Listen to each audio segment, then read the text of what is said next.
Now, let's get to the letter the lawyer of 22 former security policemen sent to Bishop Desmond Tutu. Khotso House, 1988. For many years, acts of violence like this was blamed on the ANC. Die ANC is 'n barbaarse organisasie van moordenaars wat nie omgee vir die vernietiging van menselewens nie. But this week, for the first time, Adrian Vlok and the top command of the old police force admitted our men may have murdered, killed, tortured and bombed in the line of duty. This highly confidential letter was delivered to the Truth Commission this week. 22 former and serving policemen want to ask amnesty for acts of terror in which at least 43 people died. They are supported by 3 former police commissioners, 4 other generals, and Adrian Vlok himself. These are the 22 policemen. Many were members of the Vlakplaas counter-insurgency unit. Some have already been implicated in murder.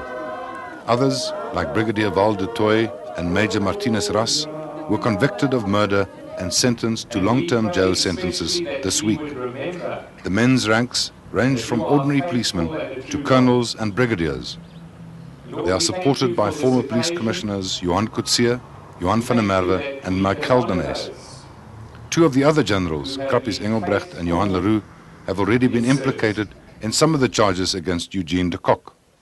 The men want amnesty for these incidents, which include several bomb explosions, including one in London, and the killing of more than 40 people.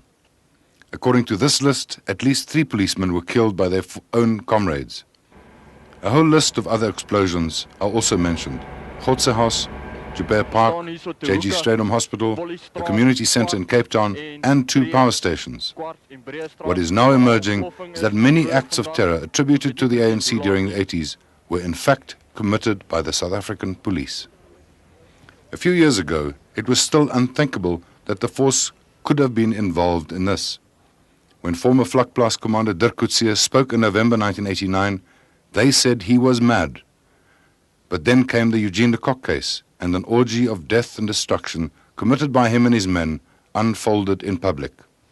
The men say in their letter, in the total struggle that emerged in this country over decades, the South African police became involved in what was, for all practical purposes, a war that secluded them from normal police work and functions.